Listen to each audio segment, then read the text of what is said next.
Good morning po. Tayo po'y mag-aral ng salita ng Diyos. The Book of Proverbs, Kawikaan, chapter 9, verses 10 to 12.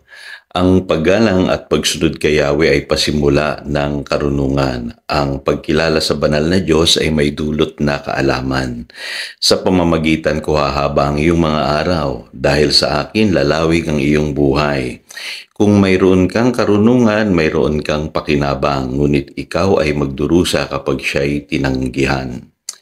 The knowledge of God. Today, pag-aralan po natin yung kahalagahan po ng karunungan ng Diyos. Ano po, bakit kailangan natin ito? At paano po natin may papalaganap ito upang ang ating buhay ay umayos, mapagpala, at higit sa lahat, maipamana natin ito sa atin pong mga anak. Ngayon, unahin po natin yung prophecy na binabanggit po sa Habakkuk chapter 2 verse 14 at Isaiah chapter 11 verse 9. Ito po ang agenda ni Lord. Ano po? The earth shall be filled with the knowledge of the Lord as the waters cover the sea. So, ibig sabihin gusto ni Lord na lumaganap po ang karunungan. Kaya, yan ang dahilan kung bakit po hanggang sa panahon po natin ngayon ay ipinapangaral ang mabuting balita. Kasi gusto ng Lord na mapuno ng karunungan ng Diyos ang buong mundo. Kaya lang ang tao sadyang matigas ang ulo. Ano po?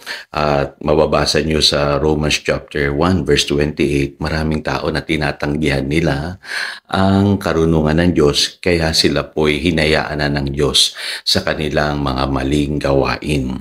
Kaya sila napapahamak kasi tinatanggihan nila yung karunungan ng Diyos na sana'y gagabay sa kanilang pamumuhay. At may pagkakataon po na nawala na yung karunungan ng Diyos sa buhay ng tao. Yan po yung panahon dun sa Genesis chapter 6 verse 5 na kung saan nakita ni Yahweh na laganap na ang kasamaan ng tao sa daigdig at puro kasamaan na lamang ang palaging nasa isip. So, ito po yung panahon na nilipol ng Diyos ang sangkatauhan, sa pamamagitan ng baha, nung panahon ni Noe. Ang naligtas lamang ay si Noe at yung kanyang pamilya. Kasi nawala na po yung knowledge of God. Kaya alam niyo po si Satanas, kung gusto niyang mapahamak ang tao, isa lang ang kanyang agenda. Alisin sa atin yung knowledge of God.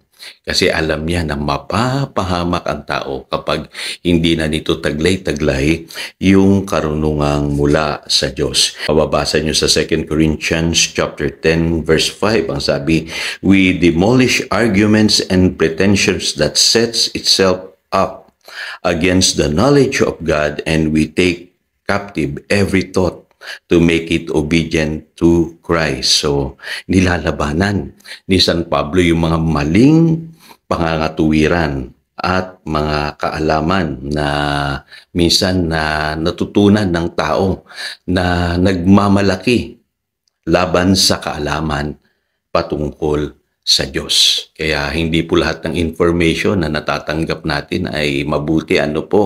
Marami po ikapapahamak natin. Kailangan natin yung karunungan mula sa Diyos. Kaya ang totoo pong spiritual warfare, nagaganap po yan sa ating isipan. Mababasa nyo sa 2 Corinthians chapter 10 verse 4, si Satanas nagtatayo siya ng mga strongholds o mga kuta sa isipan ng tao sa pamamagitan ng mga maling pangangatuwiran at kaalaman ay napapahamak po ang tao. Kaya pansinin nyo, ang tigas-tigas na ng ulo ng tao ngayon. At mapapansin nyo rin, kadalasan po ang mga ugat ng problema ng karamihan sa atin nag-uumpisa po sa pag-iisip.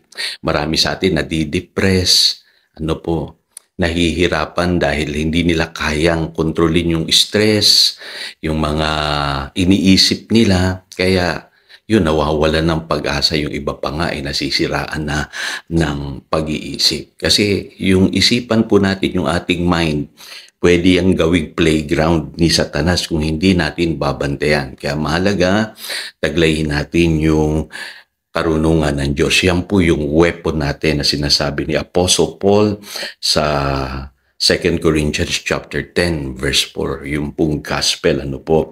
Yan po yung wisdom of God in Christ na sinasabi sa 1 Corinthians chapter 1 verse 30 na dapat ipalaganap natin ang mabuting balita para lumaganap po ang karunungan ng Diyos. So paano natin tataglayin yung karunungan ng Diyos? Malinaw po ang sabi sa Proverbs chapter 9 verses 10 to 12, "The fear of the Lord is the beginning of wisdom." Kasi pagka tinaglay mo yung karunungan ng Diyos, sabi diyan hahabang iyong buhay. Pagpapalain ka sa lahat ng iyong ginagawa. At sa Colossians chapter 1 verse 10, ang sabi po diyan, makakapamuhay na kayo ng karapat-dapat at kalugod-lugod sa Diyos, sasagana sa lahat ng uri ng mabubuting gawa at lalawak ang iyong pagkakilala sa Diyos. At ang sabi sa 2 Peter chapter 1 verse 2, sumagana nawa sa inyo ang pagpapala at kapayapaan. Kung masusumpungan po natin ang karunungan ng Diyos, sasagana sa atin yung pagpapala at kapayapaan. So yun po ang sikreto. Kaya mahalaga mga kapatid, masumpungan natin ang karunungan ng Diyos sa pamamagitan ng pananalig sa ating Panginoong Hesus kasi He is the wisdom of God. Yun po ang sinasabi ng 1 Corinthians chapter 1 verse 30. Magkaroon tayo ng banal na pagkatakot sa Diyos. Yun po ang sinasabi ng Proverbs chapter 1 verse 7. At sa buhay na ito, huwag tayong magmarunong. Sabi sa Proverbs chapter 3 verse 5. Huwag natin hamakin ang karunungan ng Diyos.